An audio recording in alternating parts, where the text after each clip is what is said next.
There we go. We're live. We are super duper live.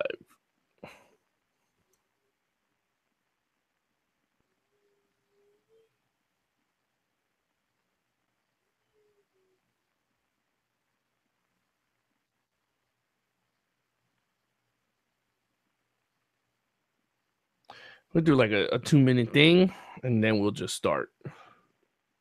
Okay.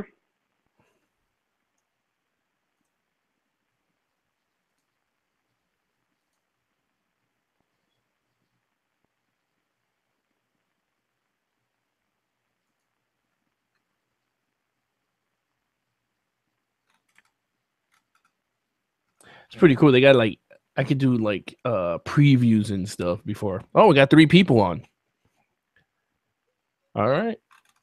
We on the live chat. You want to say hi to everyone, Tommy? You want to say hi? All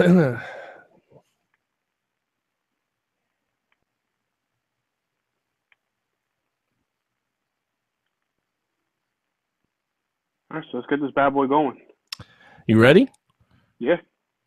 You ready? I'm ready. We all ready. Let's start it. Welcome to Apple Bros. The future is now.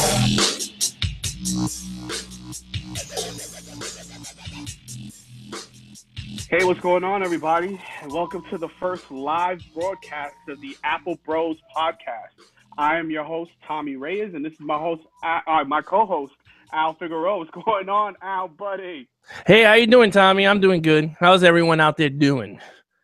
Hey, everybody! Welcome to the first ever live podcast that we're doing. Thank you for all your support, first and foremost, to everybody that's joining. If you joining for the first time, this is the Apple Bros podcast, in which Al and we talk about everything that's Apple, and basically just break it down for those that really don't care about the technology part of it. They just want to hear about whether or not Apple, the new Apple product is worth buying for them.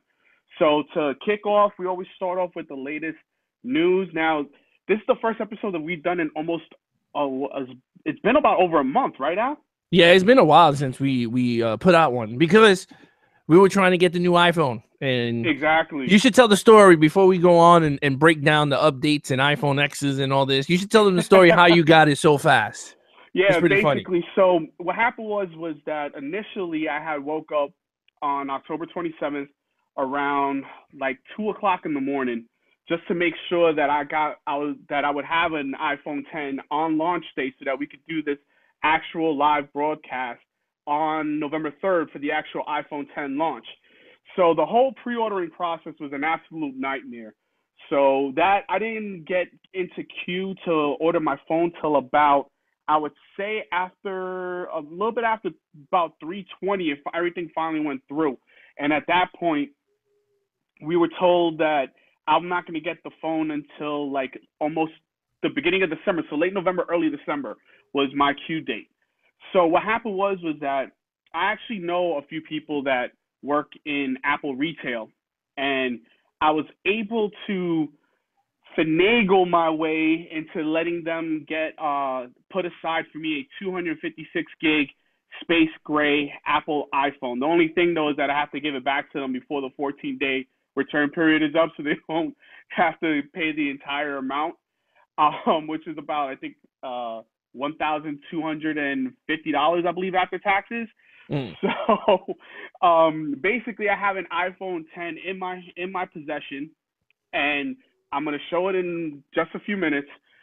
But we do have one. I've been using it since Sunday, so it's been about 3-4 days now. Maybe, yeah, give or take 4 or 5 days that I've been Mm. using this nonstop. Um, and I'll go into my initial thoughts and everything like that once we get into the whole iPhone 10. But before that, we had an abundant amount of software updates that came out. So the latest one was 11.1 that came out, which was that came out what, about 2 weeks ago, right, Al? Yeah, I think 2 weeks ago it Yeah, about dropped. 2 weeks ago. So 11.1 came out, gave us it's about 250 plus brand new emojis. That was the only big thing, but the bigger thing about this update was that it destroyed the iOS keyboard, and we had a bug for like at least the last week or so, in which if you try to type in the letter I, automatically it changed it to like a capital A and then like a question mark inside a box, which basically was an invalid strand for an actual emoji. So the keyboard was thinking that you were trying to input an emoji that does not exist. So that was the error that kept popping up, which was, I would say, putting it lightly, it was annoying, but it was very inconvenient. So what Apple did was earlier today, they released 11.1.1, which actually fixed that bug. So if you guys have not updated yet, update your phones tonight. You'll get that bug cleared up, and you should be good to go from there. With that said, other than that, the 11.1 update was probably 1,000 times better outside of that one particular bug than the actual 11.0 update that came out in September, which I was happy about because I actually saw battery life improvement, which is much needed. And I know we went into that for at least like 3 straight podcasts that we did about the battery life. They also came out with the watchOS 4.1 update also, and the tvOS 11.1 update. With the watch, my original Apple Watch is actually running 1,000 times better than it was on watchOS 4.0, which I was happy about. I'm getting very much better battery life. Other than that, I'm probably going to end up upgrading eventually to the next generation Apple Watch, whether it be the Series 3 or I'll probably wait to the Series 4 next year. But this one is definitely on its last legs. To me, it's more like the original iPhone, where the original iPhone only lasted about 3 years, and then you had to upgrade to the iPhone 3GS. So for me personally, I think this watch, for what it's done for me, has been amazing. But I think it's time for me, battery-wise, it's time for me to start upgrading, because it looks like it's about to die out. I mean, probably within by middle of 2018, I'm guessing. Well, in terms of the watch for me, once we did the update, I went back to it. First, I was with the Galaxy Watch. I have the Galaxy Watch. I enjoy it. I love it a lot. I love the waterproofing. I love the customization on it. I love all of it. And then once they came out with this update, I was like, oh, great. That was the best thing that happened, because now I can use my Nike app when I'm running. Yeah. So I'm definitely going to go to the 3. Once we get to the once I go to January, I'll buy the 3. That'll be awesome. Yeah, that makes sense. I mean, you definitely want to get it. You definitely want to get the new watch anytime before, I would say, July or August, because at that point it makes no sense, because you know there's going to be a brand new Series 4 watch that's going to come out in September along with the new iPhones. So at that point, it's better to just to wait and hold out until the Series 4 watch comes out, as opposed to getting it in January, which is actually perfect, because you definitely want to give yourself like a 6-month time period between release and then the new iteration, and then this way you can upgrade without feeling like, oh man, I just upgraded for no reason, because the new one's coming out in about a month or so. Yeah, no, I understand what you're saying. I mean, a watch is a watch. I just don't understand why they do the year, keep going every year with a new improvement. Sooner or later, they're going to stop and go to the next, like 2 years later down the road. Well, I'm hoping that's what they do, because, I mean, it's not like, I mean, obviously watchmakers come out with new watches every year. I mean, they come out with their own, like, there's brand new Rolexes that come out every year. But as far as an iOS device, Apple does it every year, because obviously technology improves every year. I think at some point the Apple Watch either is going to stop, production is just going to stop, period, because for what it's being used, I mean, not a lot. We don't know what the numbers are, because Apple hasn't released them yet. They categorize the Apple Watch sales in other, so we really don't know how well or how bad the Apple Watch is actually selling. They're never going to say how bad it is. And they won't. No, that's true. And, but the thing say. That's funny, though, is that they report how many iPads they sold in a year, within that quarter. They report the iPhone sold in that quarter, the Macs, but you never hear about the Apple Watch. So we really don't know. We can't really gauge, whether or not it's an actual popular device or not. The fact that they keep upgrading them every year, I guess that just shows you that they're trying to improve the tech to try to probably bring demand up, as for the product. With that said, I love it for what I use it for. I mean, it's a secondary notification center for me. So all it does is that it saves my iPhone battery. That's all that it does for me, which is perfect, because there's a lot of times during my day I really don't have time to be looking at my phone, have my head in my phone. So if I get a text message while I'm in the middle of working on something, I can just flick my wrist, look at my watch, see what it is, and if it's important, then I'll answer back on my iPhone. And if it's not, I'll just flick it away and deal with it, later on. So I mean, for what I use the watch for, it's perfect. I mean, other people use it for workout, for heart rate monitoring. Sooner or later we're gonna get glucose blood testing, or glucose testing for diabetes. They're gonna improve it. Let me not say blood testing. I don't think the watch is gonna prick it's gonna prick your arm. Yeah, it's not gonna prick your arm every like 6 to 8 hours or so to make sure you're alive. Man, that'd be mad funny. That thing will hurt. It's gonna be used for various things, and I think that as long as the technology keeps on improving, I think Apple's gonna upgrade them every year. But as far as how popular they are, we'll never find out until Apple decides to actually tell us, how the units are selling, like if they're selling like 75 million units a year or whatever. But right now they're just bulking it under others, so we really don't know, how popular or unpopular the device actually is. I think it's doing well. I don't think it's like doing like the top selling, like how they, they were like this year and then it passed Rolex. I was like, of course, no one's gonna pay a $3,000 watch. Of course, they're gonna go with the $400 watch. Of course, I mean. But again, but the difference between the two is that, and I really hated the fact that Apple doesn't bring this up. The Apple Watch is not a timeless piece. If I buy a Rolex, if I'm going to spend my money on a Rolex watch, I'm making sure that, one, I'm going to be able to pass it down to my kid if I have one. Mm-hmm. I want my son to get my Rolex. At that point, it'll be a nice vintage watch for him to have. Right.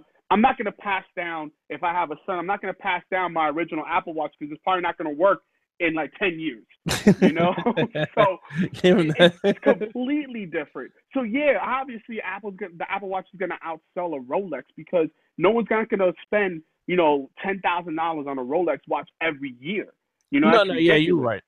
I mean, at some point we're going to be spending $10,000 on an iPhone, but given the way the prices keep going up. Yeah. No, I'm being facetious, but regardless, it's something like when you get an iPhone and you hold, like, if you're one of those like myself where I pay it off and I keep the phone for myself and I'll give it to a family member or I'll lend it out to a friend if their phone breaks or whatever the case may be.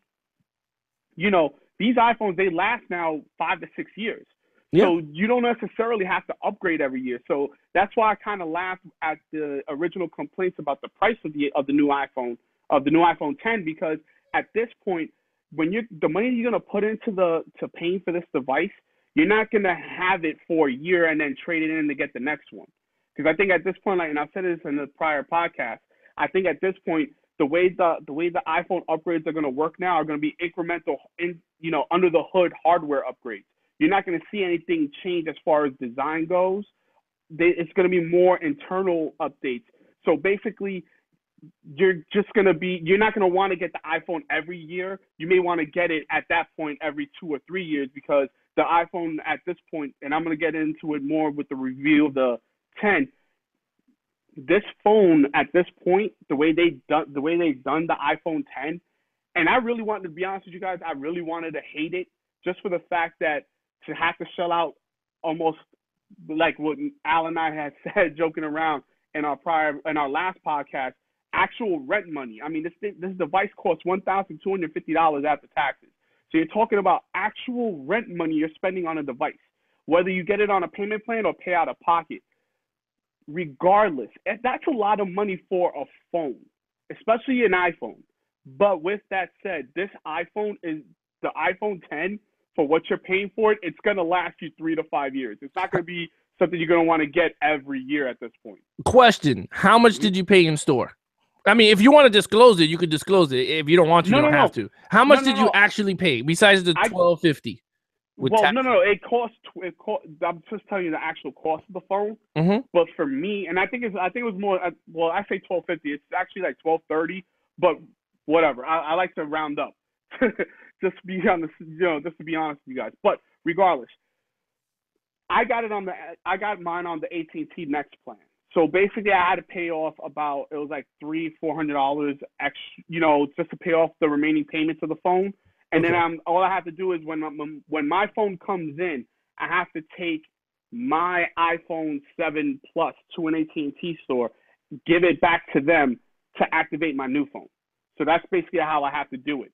So I give them my old 7 Plus, which is in perfect condition, mind you, I give them back my old 7 Plus, and then they either I think I get like some sort of credit on my payments moving forward.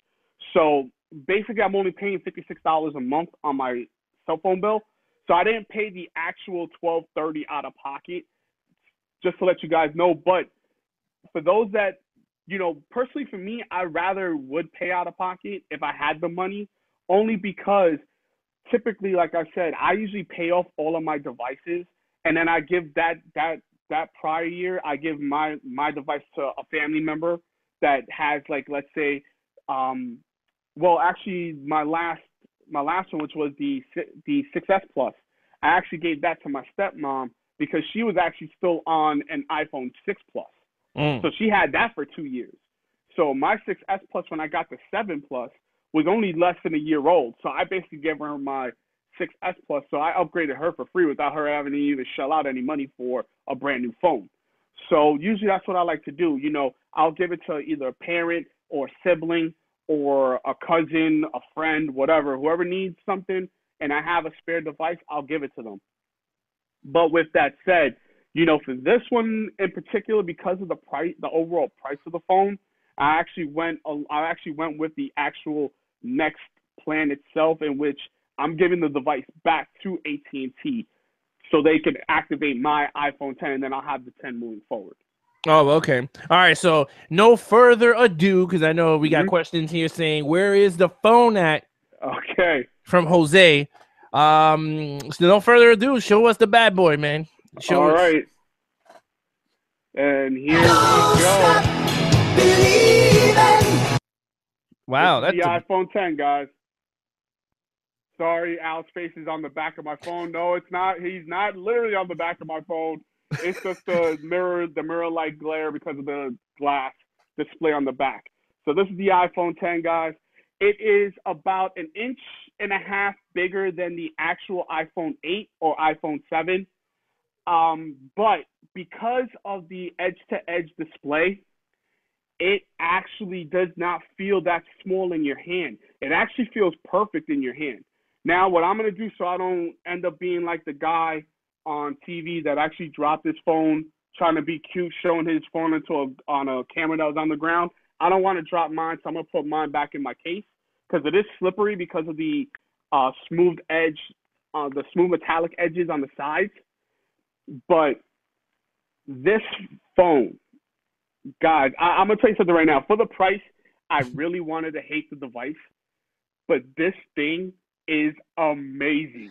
I mean, it is absolutely phenomenal. It's crazy. Like, when you were showing it, it looked endless and it looked beautiful. I mean, mind you, it looked sexy. I was like, whoa, that is a nice looking phone. One person said, oh, Tommy is sporting the Alex Figueroa case. And for free, by the way. So yeah, it's free. I'm an emoji. I'm an emoji case. Now, the only thing I wish I could show you guys is how fast and how fast Face ID works. But unfortunately, you actually have to hold it in front of your face in order for it to work. But this thing, I mean, when I lock it and unlock it, it unlocks pretty fast. I mean, really fast. Like, I'm not even looking at it right now, and my phone already unlocked, and I can go right back to the home screen. So, with that said, Face ID, let's talk about Face ID first. This thing is insane. The true depth camera on the front part of the phone, this little notch that everybody complains about, which, by the way, guys, just a little side note, that notch, you hardly ever see it on the phone. Like, right now, you see it because it's on a bright display. So, like, if I open up a message, my messages tab to send out a brand new message, you can see the notch on it, all right? But if you actually look at, let's say, a darkened display, and what I'm going to do is I'm actually going to put up, where is it? Let me get the wallpaper, the all-black wallpaper that Apple brings with the phone. Is it? If you look at the all-black wallpaper, check this out, guys, just real quick. If you look at the all-black wallpaper, no notch. Okay, so I'm going to tell you something right now. If you're worried about that notch, you're not going to notice it at all. Trust me. just like with the size of the phone, if you're coming down from a Plus to the iPhone 10, the size is not going to bother you as much because, like I said, the edge-to-edge display does not make this phone feel small in your hand. It actually makes it feel like a plus-size phone, but it's the size of an iPhone 8, the standard iPhone 8. The reason why I'm only going to just refer it to the iPhone 8 is the same size as the iPhone 7, as the same size as the iPhone 6s, as the same size of the iPhone 6. But just to keep it up to date, because the iPhone 8 is the newest iPhone that's out, I'm just going to refer it to the 8, or I'll refer to the 8 Plus. Okay, guys? So with this phone, though, like I said, it is smaller than the Plus. I mean, marginally smaller. I mean, when I had my 7 Plus, I actually put it up together with the 10, and it was extremely smaller. But like I said, because of the edge-to-edge display, you hardly feel the difference in your hands. Now with Face ID, let me tell you something. The first thing I did with Face ID, outside of having fun locking and unlocking my phone, was using Apple Pay. Now, at first, I'll tell you guys, when I first saw the announcement back in September when Apple first unveiled the iPhone 10, I thought that Apple Pay was going to really be a pain in the butt, because you have to hold depending on how you have to hold the phone to activate Face ID in order to pay for something. I was at Walgreens the other day with the iPhone 10, and I went to go pay for my purchases with Apple Pay. It is pretty easy to do. There's the power button is not really a power button anymore. It's more of an active button.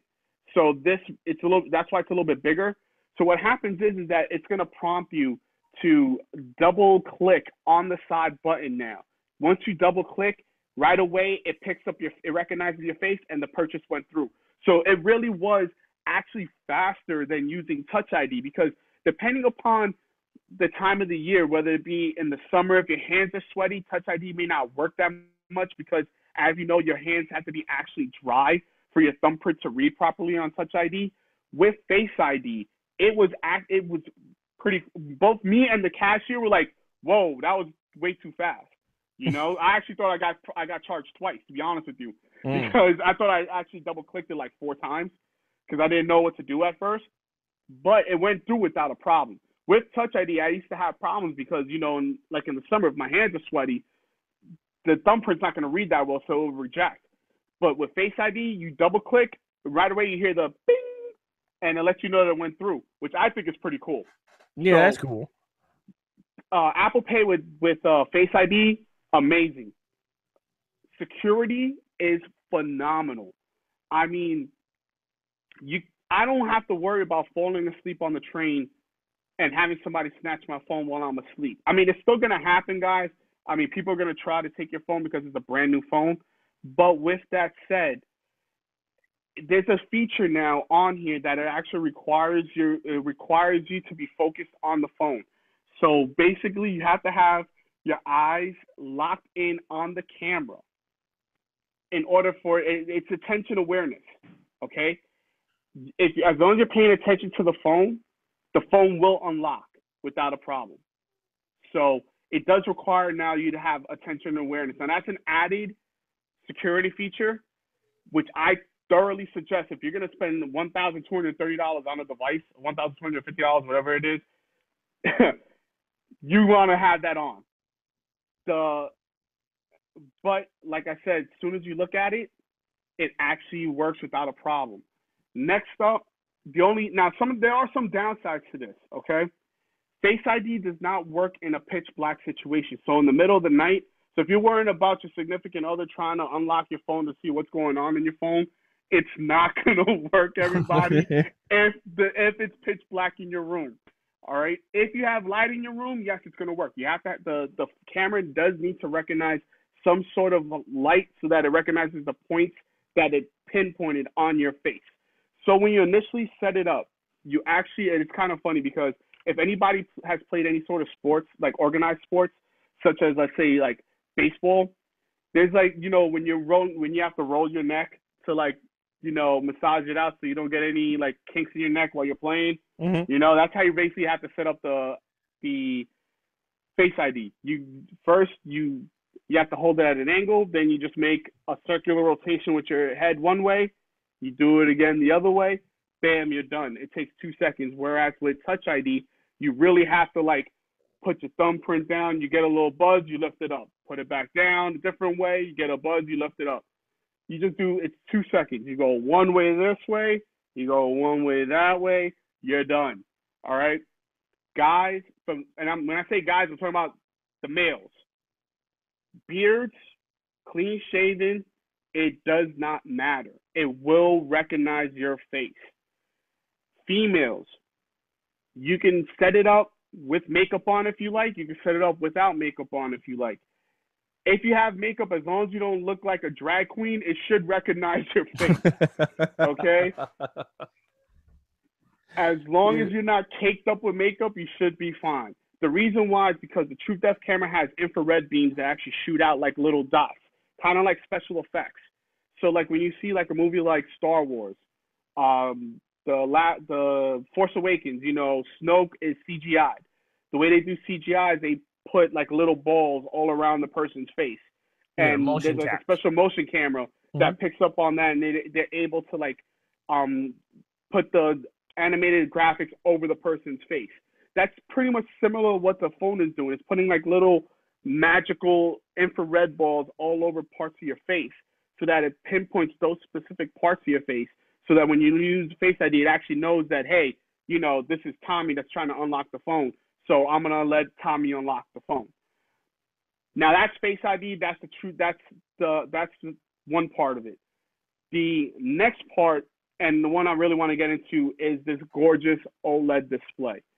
I'm not a big fan of OLED displays because the technology still isn't there yet to provide crisp, clean graphics. Only because with these particular OLEDs, if you hold it at a 45-degree angle, you start to see a light blue hue of the display. With that said, I mean, OLEDs are only like about 5 or 6 years old. So at least on mobile devices, I'm assuming that sooner or later graphics processors will get to that point where they'll be able to control the hue where you can hold it. Like if you hold an iPhone 8 right now, an iPhone 8 Plus, you don't see any difference in the display itself while the phone is on. With an OLED, you will see a difference. Also, at night while scrolling, if you use even if you use night shift or you don't use, I like to use night shift, guys, only because as I'm getting older, my eyes are getting older. So having these bright displays in your eyes late at night, it really messes up with your sleep.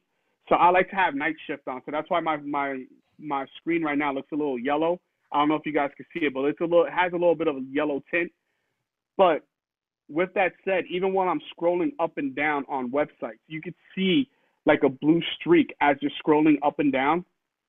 And also, if you scroll past a video, there'll be like a little blue-green line right underneath the video. That's not because the phone is broken. That's just display. That's just an OLED display, and there's burning.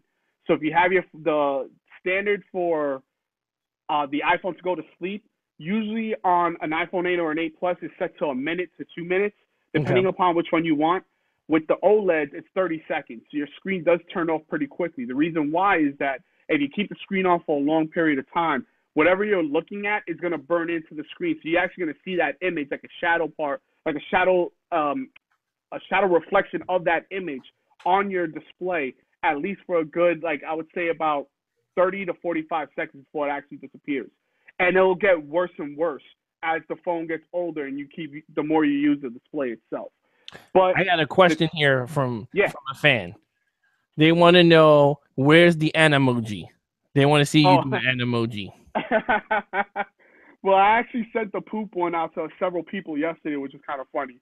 But the Animojis. Okay, so with an Animoji, I'm actually going to send Al one.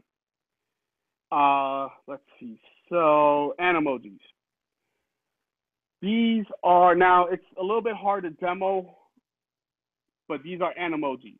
So you see, this is the panda. Mm-hmm. You have to hold the phone right in front of your face. As you hold it in front of your face, the Animoji itself actually talks while you talk, which is pretty cool. So That's the whole. It's a gimmick, to be honest with you guys. I don't want to spend too much time in it, only because it's funny. But like, I would say it's gonna be funny for like a week. Then everybody's gonna get annoyed by it. To be honest with you. So, but it's yeah. If anybody got my poop one yesterday, it was hilarious. No, Okay. it was funny. It was a funny thing. But I was telling Angelina, my wife, I was like, where they can expand on this is if you could do like a Star Wars one that you could like do Yoda's face. You know what I mean? Like hmm you could do so much things with it. Well, I think Um, what's gonna happen is that they're gonna open it up to third parties. I mean, the True yeah. Depth camera, is it. Well, Animojis right now is gonna be licensed only to Apple because Apple wants to make, they want to make that like a number one feature because they want to target teens. Let's be honest. I mean, personally, I don't think anybody under the age of 18 should be owning an iPhone 10 because these things will cost you about $600 to repair if you do not have Apple Care. I highly suggest because these phones are made of glass. Like this is the first iPhone that's been made of all glass since the iPhone 4 and the 4S. Now, when I had the 4 and the 4S, that was my number one fear was dropping my phone and cracking either the back of the phone or the front of the phone. With that said, I thoroughly suggest buying a case, and if you want to buy the tempered glass for the front, do so. If you get the Apple Care and you're willing to pay $150, that's how much it costs with the Apple Care to service the phone. That's up to you. Listen, if I'm paying that much money for an iPhone 10, I don't want to pay any extra to get it repaired. So I would thoroughly suggest getting a case to protect the back and tempered glass to protect the front.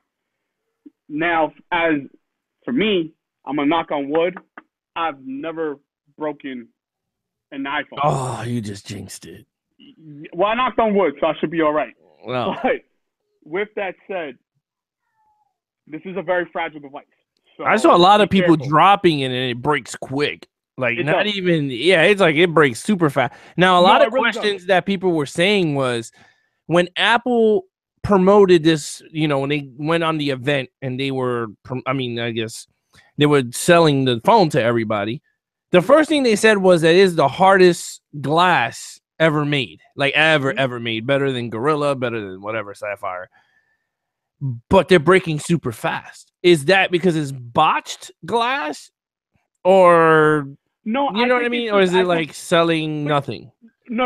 I honestly think that was just a marketing gimmick. To be honest with you, Okay. only because listen, you for what you're paying for the phone. Yeah, you don't want to tell everybody. Listen, it's if you drop the phone on concrete, it's gonna crack. I mean, let's be honest, guys. It's made of glass. Name Gorilla Glass is when we refer to Gorilla Glass. That's it's made by the company called Corning. They're the ones that have made the glass front, the glass displays for all the iPhones since the original iPhone. The reason why they call it Gorilla Glass is because it's supposed to withstand a lot of pressure before it breaks. But let's be real, people. Gravity is much stronger than what people actually think. And when gravity takes a hold of your phone and pulls it down to a concrete ground, I don't care what anybody says. Your phone's gonna break. That's just how it is. Mm-hmm. But with the iPhone 10, you have double the chance of it breaking. So you have a front part that could break, and you can have the back part that could break. I mean, again, if you want to take the chance and have the phone absolutely naked, be my guest. I'm not telling you guys not to do that. All I'm saying is, for me personally, as an IT consultant and an Apple consultant, I thoroughly suggest buying a case for this phone. That's all I can tell you. With that said, the next thing I want to get into is the number one complaint that everybody has about the new iPhone 10, I should say. There's no home button. Because of the edge to edge display, Apple had to get rid of the home button in order to give us zero bezels all the way around. All right. With the lack of a home button, yes, I'm about 5 days into owning this, having this device for testing, and I still find myself hitting the middle of the screen for the home button. So it's a habit. I mean, I've been using a home button for 10 years. Anybody that's had the original iPhone, like I've had every single iPhone, and I mean every single iPhone, except for the 8 and the 8 Plus. Is the only time I'm actually going to skip an iteration, only because it really makes no sense for me to own an iPhone 8 Plus and an iPhone 10. But with that said, I've owned from the original iPhone, all the way to the iPhone 7. I've owned every single iPhone. So I've been using a home button for 10 plus years now. And yes, it's going to be a habit I'm still going to find myself doing at least for a good, probably I would say about 3 to 4 months before I actually get it out of my head. But with that said, there's actually new gesturing. So let me open up a few apps here so I can show you exactly what's going on. So I'm going to open up the 4 bottom apps that I have here, which is just my messages, my mail, my Gmail, and my music. Okay. Mm-hmm. First, to bring up any apps that you have running in the background, you swipe up and to the right, and that brings up all your apps. All right. So first, I have my music library. My music app. If you see, I don't know if I could get it clear enough, but you see there's a little notch on the bottom of the phone. Okay. That's the home. That's gonna be like the new home button. So I don't know if you guys can see that. Let me see if I can lower the brightness on my screen. Oh, there you go. So, all right. So I don't know if everybody can see that now. Mm-hmm. All right. So there goes the little notch. So now what this thing can do, which is actually pretty cool. Let me just unlock it again, just so you guys know. To unlock, once the Face ID unlocks, you swipe up, you go straight to the last app that you had open or to your home screen. But now with that notch, you can actually slide over and go through the apps that are all open in the background. So it's pretty fast. So you can go through all your apps. Now if you want, you can also hold it down, go up, the phone will buzz, and it'll actually bring up your multitasking bar. So what I could do is I could bring up my multitasking. So if I want to get rid of these apps, I hold it down like as if you're holding it down to get rid of an actual app. But it's not going to do like a little jiggly move. It's just going to show little red lines now in the upper right-hand corner of the apps. So you can either tap it to get rid of it, or you can swipe up and get rid of the app. And it's not working for me right now because I can't see what I'm swiping up at. But if you swipe up, there we go. There you go. So there you go. And then I go back to my home screen. So there are new gestures that you'll have to get used to as far as maneuvering the phone, but it does make it so much easier, and it's actually pretty cool to do once you get the hang of it. It took me, and I'm sorry guys for the crappy demo, but again, it's kind of hard to do with, trying to hold the phone up in front and trying to do it myself. But with that said, it only took me about 10 minutes, to be honest with you, to really get the hang of it. But it took me about 24 to 48 hours to really figure it out. Get it down packed. So it takes about 1 to 2 days, and you should be able to gesture without a problem.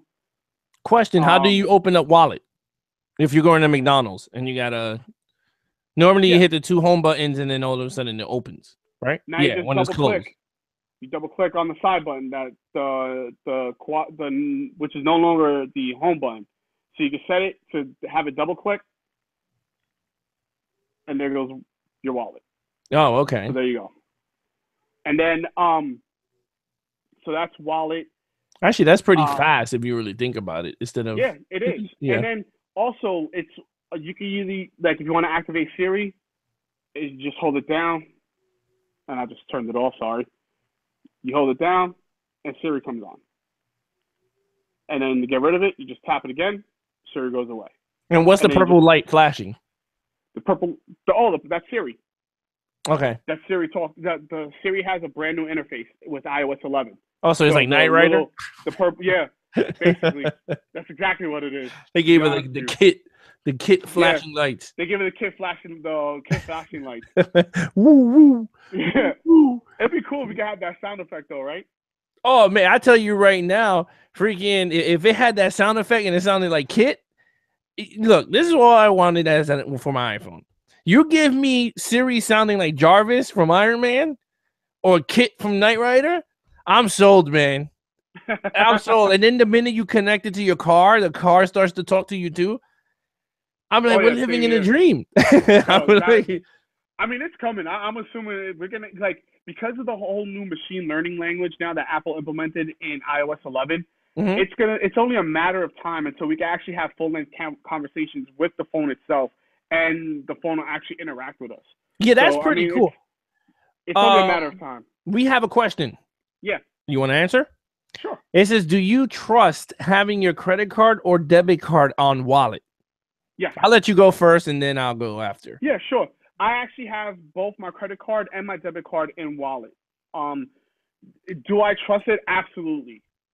Because like I said, with the new added features, with the new added security features with Face ID, the chances of somebody actually taking your device and having access to it is a lot harder now than it was with actual Touch ID. Because with Touch ID, what these can do, and I'm not trying to help anybody out here, but you can actually manipulate somebody's fingerprint on the iPhone. So you can actually, if you use the proper tools, like a little bit of like ink and a piece of tape, you can actually pull somebody's thumbprint off a Touch ID and be able to unlock their phone without a problem. All right. With Face ID, you can't take ink, put it on my face, rip off my face, and expect to unlock my phone. You can do the face off and put it on. Yeah, exactly. So do I trust Apple Wallet? Yes. I really can't show you. I don't want to I'm gonna cover my credit card number here though. But It's already too late. You showed it before. Yeah, well, you couldn't really see it that much because the screen was dark because I have to hold it up closer. So as you can see, I have my debit card up top here and have my credit card right down there. So yes, I do trust it. To be honest with you, I have trusted it since Wallet first came out. With Apple, well, actually since Apple Pay first came out with the 6S. So I have trusted it for at least 2 years now. Do I use it a lot? Yes, that is definite. I use it on a daily basis. Also, one last thing I want to go over, just 2 more gestures. You now can bring up Control Center. Now, remember how before you would bring up Control Center by swiping from the bottom up?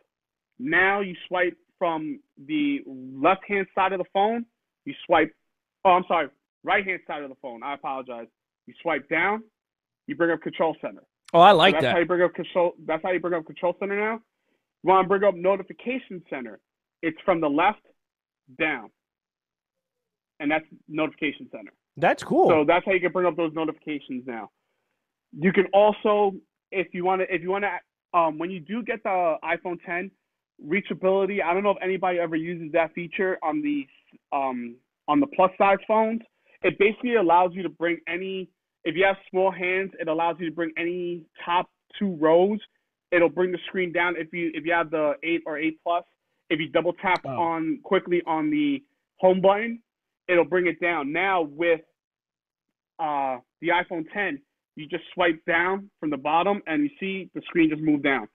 So you can bring it down. You can tap back on top and it'll move everything back to normal. Now also you can get back to home by swiping. Well, unfortunately, I don't have multiple windows open, but if you want to go back to home, you just swipe up and it brings you back to home.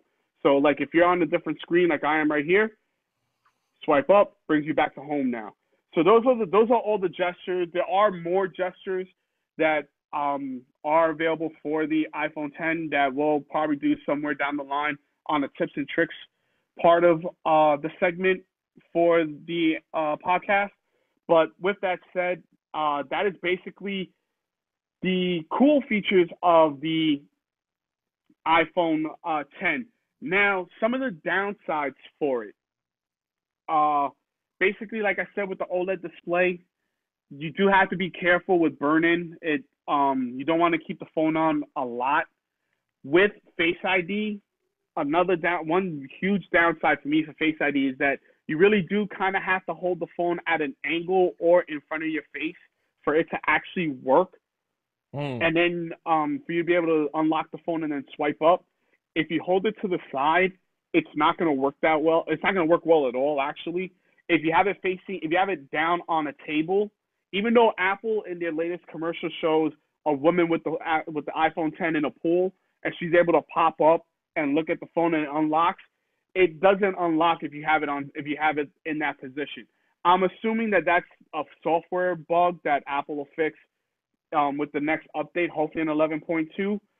But it really does not unlock the phone if you have it facing down on the table. Again, it doesn't work in dark and pitch black situations. It does work outside at night. I have tried it in the dark out at night, but in a darkened room, it does not work. You will have to enter in your passcode in a darkened room. Outside, it will work without a problem. But just like with Siri now and machine learning, you have to use Face ID constantly on a daily basis for it to work as flawlessly as it does. Now, I unlock and lock my phone, I would say at least 50 to 60 times a day. Wow. At least. Because my phone is constantly buzzing with, especially ever since iOS 11 came out, my phone has been constantly buzzing with people having problems with their iPhones and iPads. So I'm constantly picking up my phone and looking at it. So you do have to use it a lot. I want to just touch real quick because I know we're running out of time. I think we got about like 14 minutes left in the podcast. So I just want to touch real quick on the cameras. The camera on this phone is phenomenal. It is amazing. I can't even describe how perfect the pictures come out with this new dual lens optical stabilized camera. It is freaking amazing the kind of pictures this thing takes, and low light pictures too.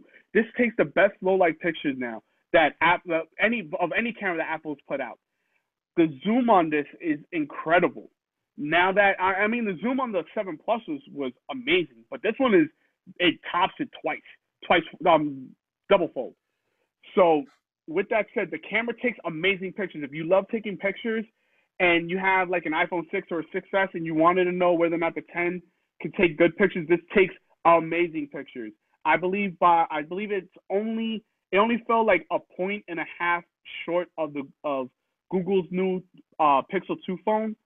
So that tells you how great a camera this is. The front-facing camera, with the new True Depth front-facing camera, it takes amazing selfies. So if you're a selfie addict, you can take amazing selfies. And now with the portrait mode that was introduced in the iPhone 7 Plus, portrait mode actually now comes to the front-facing camera. So you actually take selfie portraits. So, like I said, if you're into taking selfies, you can actually take a selfie portrait, which actually looks pretty cool. So, camera-wise, someone's asking if you could demonstrate portrait mode. Yeah, I could try. Yeah, just take a photo of yourself and then put it on the screen. What I'm gonna do is I'm gonna put it in portrait mode. I'm gonna take a portrait mode selfie. So we're gonna call this. You have several different features here. You have natural light, you have studio light, contour light, stage light, and stage light mono, which is black and white. So for this one, I'm actually just gonna use studio light. Okay. And you should have threw up the deuces. I should have. All right, and that's the portrait selfie. Wow, that's not bad. You have the candles in the back and everything. Yeah. Well, it's my it's curtain, your t-shirt. But no, I was saying your t-shirt has the candle on it. Yeah. No, but it does take amazing front-facing photos. So you know, I do apologize, guys. It really is like difficult to do a demo, especially for these features, live for you. Oh yeah. So we'll post up some pictures on the website, and Al will give out the link at the end of the podcast. But we'll post up some pictures shortly, because like I said, I have about another week left with this device before I have to give it back. So I'll try to take some really good pictures with this. Well, the cool thing is I took night photos. Me and my wife went out at night, and we were at Hoboken, New Jersey, which is beautiful because it's right along the river. I think it's a river or the ocean, whatever. It's the Hudson River, bro. Don't worry about it. Yeah, it's a river, the Hudson River. And there was right across Manhattan, and I took crazy night shots. So what I'm going to do is I'm going to use that night shot with your Apple X shots, and we can compare and contrast on the phones. Yeah, sure. I'm not saying which one is better because we all know that the 1,000 plus is going to be 10 times better than mine. But in terms of someone that's looking for an upgrade, would they want to go to the 1,250 model, or would they just want to go with the iPhone 8 and wait till next year when they come out with a newer version of the phone? So we're gonna put those things up. And another thing I want to say is, in terms of the wallet, for someone like myself, I do use it. My wife hates it because she doesn't believe in it. I use it. Like, I left my wallet home when my wife was finishing her last chemo, thank God. And I was like, oh my God, I have no money on me. And then she was like, but don't you have the Apple Pay? Like, you know, she was being all smart. And I was like, oh yeah, I do. And then I was paying everything. And then she got tight because I just started paying everything off. So yes, I do. And the thing I love about the Apple Pay is the fact that it has even store cards on it. Or if I use my Fandango, for instance, when we went to see Spider-Man Homecoming, you could see it on your wallet still. So I have, guys, that barcode does not work anymore, so don't try to screenshot it, okay? Yeah, don't try it because it ain't gonna work. But yeah, I have that one, and I have Rogue One when I went to see Rogue One. And I love Wallet. I think that was one of the best features. I think when they introduced it, I was happy because I hate going into my big wallet just to take out a piece of plastic. But then again, when you go to stores, some of them don't even have Apple Pay, which is annoying. I'm like, you're offering this technology, and then another thing is that I don't use it in the watch. I don't even think I use it once. Apple Pay with the watch, and you forget on how to trigger it. I don't know if it's just me. But when I get to the pay station, it's not a fun user experience using it on the watch. I think I've only used it on the watch a handful of times, only because my Touch ID was not working properly, so I had no other choice but to use the watch. And yes, guys, I do have. Sorry for the hairy arms, but I do have an Apple Watch, so I have used it on the watch. It's not a fun user experience. To activate it, you do have to double click on the side button of the Apple Watch itself. That's like right here to activate it. It's not fun. It does work fast though. Don't get me wrong, because the Touch ID portion of the Apple Watch is already on your skin, so it's automatic to pick it up real quick and do the purchase. But I would use my iPhone. I like using my iPhone more. But yeah, so I mean, overall, the only thing I could tell you guys about the iPhone 10 is that if you're looking for a phone that has to carry the heavy load for you, especially if you don't have a laptop or an iPad or some sort of other computing device that you need to do stuff on, and you want to hold on to it for I would say 2 to 3 years, and you have the money to spend, then you can get the 10. I mean, it's worth the upgrade, trust me. If you're looking for a plus size device, like if you have a 6S Plus or a 7 Plus, and you don't like these small phones anymore and you want a bigger phone, wait till next year. I'm guaranteeing you right now, the 2018 iPhones, it's going to be this size, and then you're going to have an iPhone, either like an iPhone Pro or an iPhone Edition, in which you're going to get the bigger screen, and it's going to cost more. But again, if you're willing to spend that kind of money, but you're not looking to upgrade every year, but you want that bigger phone, then that's going to be worth the investment at that point in time to do that. But if you want next year's iPhone now, and like I said, if you have the money, get it. It is totally worth the upgrade.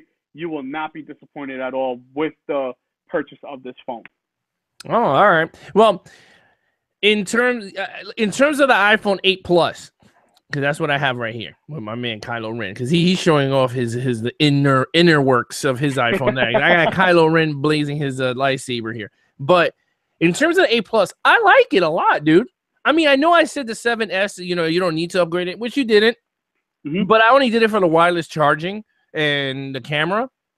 But other than that, I really enjoy the iPhone. This iPhone 8 Plus, I really enjoy it. Now, would I enjoy the X? The 10 has wireless charging as well, guys. And you can be careful in regards to buying a case. You have to make sure, like with the Apple cases, you can still do wireless charging through the Apple case itself. But make sure that when you do buy a case, that it does tell you that you're able to do wireless charging with it. Because like I said, you don't want to have to take it out of the case to put it on the wireless charging dock. And then in the middle of the night, you try to reach for your phone and you drop the phone and it breaks. Yeah. Just make sure when you buy a case that you're able to wirelessly charge through the case as well. But with that said, I mean, I haven't had a chance to actually test the wireless charging yet, only because the wireless charging station that I wanted actually sold out. Unfortunately, I mean, go figure. And once the iPhone 10 dropped on November 3rd, everybody bought a wireless charging station. So I haven't been able to buy one yet. But when I do, what we're gonna do is we're gonna get two. One I'm gonna do for testing, and then one we're gonna raffle off for our subscribers. So the more subscribers we get, then we'll go ahead and we're gonna raffle off a wireless charging base for the iPhone 8, 8 Plus, and the iPhone 10, and all the iPhones moving forward. Yeah, and then also like in terms of this phone, with the wireless charge, it's cool because you just throw it. But the weird thing is that I'm using a Samsung wireless charging kit, guys. Because I used to have the Galaxy S7, and I fell in love with the wireless, and then I went back to Apple because I couldn't take the interface at all. but I kept the wireless charging because I knew sooner or later Apple was gonna put the technology on their phone. And it's a good thing that I did because those things are sold out in Jersey also, those wireless charging. And it works great with the iPhone 8. So if you have a Samsung Qi or whatever it's called. Qi. Yeah, the Qi technology wireless charge, you could use it on this. And you know what? You save yourself $60 to $100 these things run. Yeah. And in terms of the air power, because I know there was a question on that also we have here. In terms of the air power, which is I think it's gonna be $200. They estimated it is, but we don't know yet.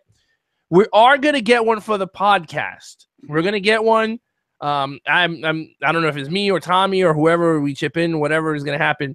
But we're gonna have one for the podcast. We're not gonna raffle that off because it's $200. No, yeah, unless Apple wants to give us one to raffle off, then more happy to.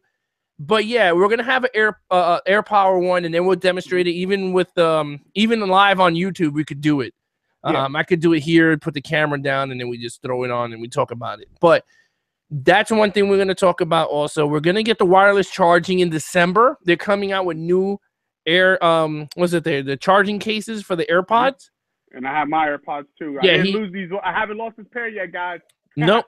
Oh, you know what? Before we end this in 3 minutes. Well, we're gonna get the new AirPods. I think they drop in December, I believe. We're just gonna get the cases. We're not getting new AirPods per se, guys. We're just gonna get the charging case. The wireless charging case is gonna be like $80. Yeah, $70. So those things will sell out. Those things will sell out. Let me tell you now. If you don't own it, you should go out and get it, and then wait till December because those things and start pre-ordering because those things will go out. We both are gonna each get one. We'll talk about it. We're gonna get one for to give away for December's Christmas thing, but we'll talk about that off the air. But yeah, we want to say this right now. We recommend these. I'm gonna tell you right now. I enjoy using these. You can ask my wife. Everywhere I go, I pop these things in my ear because it's hands free. I'm using mine for the podcast right now. Tommy's using his for the podcast. He doesn't have a microphone like I do. But yeah, these things sound amazing. The sound sounds great, and now that it's wireless charging is even better. We are gonna get because I know we're getting a lot of questions. We are gonna be getting iWatch Series 3 watches. I don't know if Tommy is gonna upgrade. I know I am. I'm getting the Nike one. I'm gonna wait to the Series 4 next year. But let's get into some of these questions before we sign off because I want to at least answer a few questions for everybody. So again. Oh no, read them off. I can't even see them right now. Okay. One person said you already answered. Do you recommend the $1,000 one or $1,250? Oh, okay. It depends. The $999 model is 64 gigs now. It's not 16 or 32 anymore. It's now 64. The 1150 model, which ends up being 1230 after taxes, that one is 256. Now, generally, I always like to recommend maxing out your memory when it comes to the iPhone, only because with all the pictures and videos that you guys take, it does take up a lot of space. So 64 gigs will go by very fast. So 256 is will be my thorough recommendation. But if you can't afford a 256 and you feel like a 64, you'll be able to, even though you'll max out the memory, you'll just move all the photos and videos off of your iPhone onto your computer if you want to deal with it that way. Then, yeah, you can go with 64, but be diligent as far as getting the photos and videos off of your devices before adding new photos and videos to the devices. I mean, it does get tedious after a while, but if you just wanted just to try it out for a year, then yeah, go 64. But if not, then definitely go 256. All right. Well, that's pretty much it for the questions portion. But we Okay, can, that was yeah, fast. that was pretty fast. I mean, we answered pretty much every question there was. I mean, with in terms of that. But we'll end it here. Okay. I would like to say is we're running a contest on the other podcast, Wide Range Media podcast. We're running a contest from November through December until the Star Wars Last Jedi drops in theaters on December 15th, I believe. Which is going to be 14th.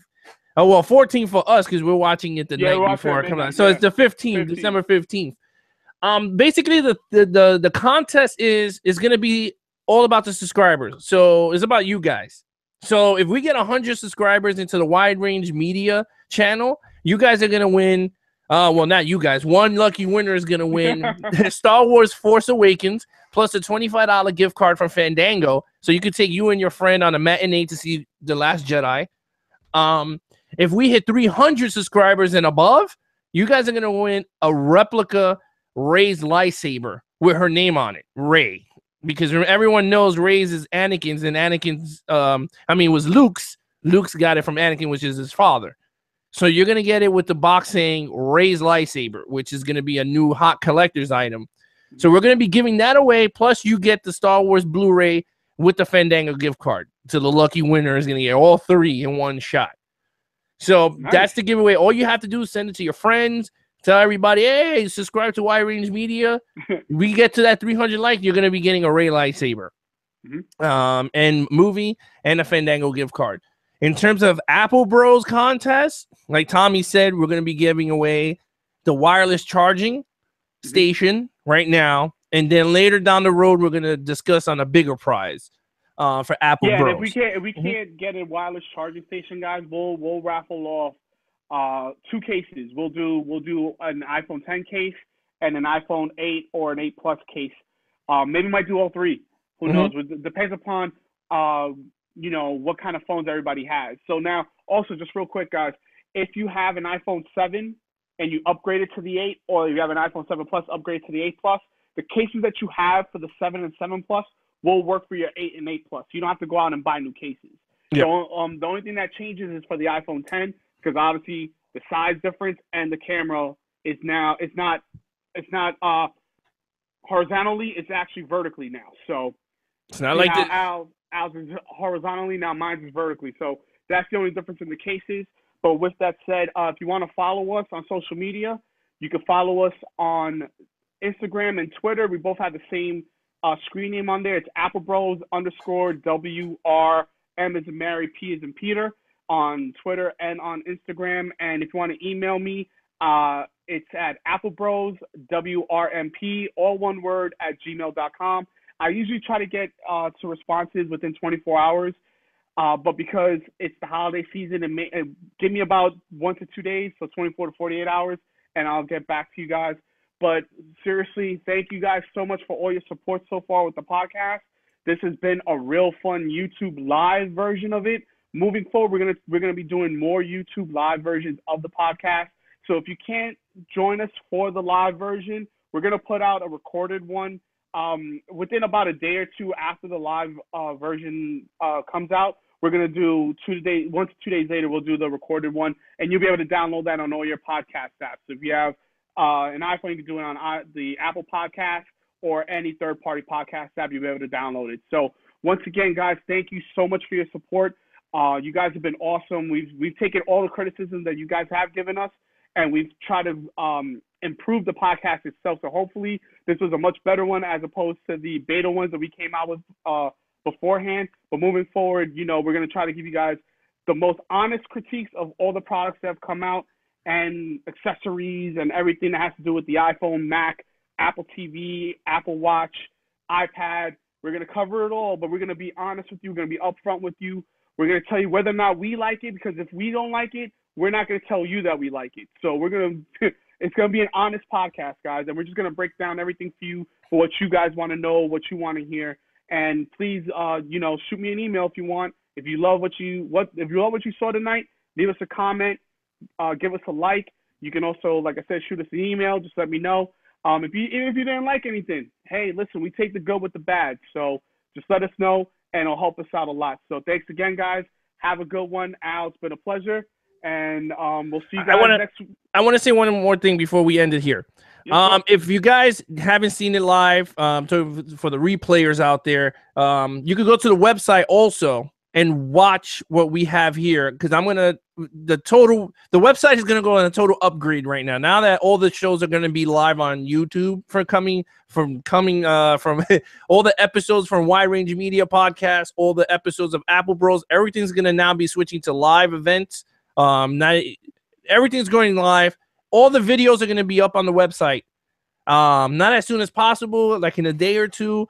It's gonna go up also on iTunes, like Tommy said, even Wide Range Media and Apple Bros, same thing.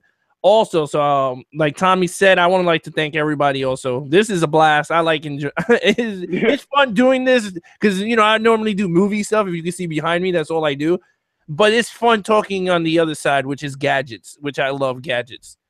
Same here. I mean, it's a blast, and everybody knows I love Apple stuff. But at the same time, I'm as honest can be. So, Android. We have questions about Android. Okay, what's up? Are we gonna be covering Android? Yes, we're gonna be covering Android. Yes, Android. I say Android, like Spanish. It's a Spanish Android. Android. Yeah. Yeah, we're gonna cover Android as well. I mean, this is an Apple podcast, but we're gonna compare. I don't want to say apples to oranges. That's kind of corny. But we're definitely gonna compare the iPhone to the Android the Android phones. The only problem is that unfortunately I'm not able to get my hands on any of the newer Android phones that are out there right now. So if anybody that's watching has a Pixel 2 or a Galaxy Note 8 that would be willing to let me use their device for, I'll be right there with you. Just use their device for a few minutes. I just need about 10 to 15 minutes just to go through to see the differences, and then we can do a comparison. So if anybody has a Pixel 2 out there or a Galaxy Note 8 or a Galaxy 8, please shoot me an email. I would love to meet up with you, and we could do a side-by-side. I'll work it out with Al. Al could bring his iPhone. He's got to obviously bring his iPhone with him, but he can shoot the video, and we'll do a live. We could do a live side-by-side with it as well. So we'll try to get that done also. I have someone that has the S8 Note. Okay. Perfect. Pablo from the Wide Range family has one. Okay. He just upgraded to it. So yeah, I'll just take it from him. Watch him be listening. Like, what are you talking about? No. I'll ask him. I'm gonna see him Saturday. Maybe I'll shoot some video of it and then plaster it around. But we'll talk. We'll talk about that. Yeah. So we'll end it here. Thanks everybody for this live event. Which is, I guess, was it Gold Masters? Did we hit the Gold Masters? Yeah, it's the GM. Yeah, this is the GM. Master episode. Yeah, GM episode 6 or 5. This is our 5th. Guys, I'm gonna pull back the curtain a little bit. We recorded episode 5 at least 6 times, guys. 6 times we recorded episode 5, and this is the first time we actually went live with it. So yeah, it's been a while. Trust me. But we're going to try to do this weekly. It's been a little bit difficult because, it is the holidays coming up now. So Al and I will try to do this a week. We'll try to keep it going weekly as a weekly podcast. But we'll keep you guys updated. But thank you so much again. And once again, it's been the Apple Bros podcast. I'm your host, Tommy. That's Al. Have a great night, everybody. And thank you so much. All right, later.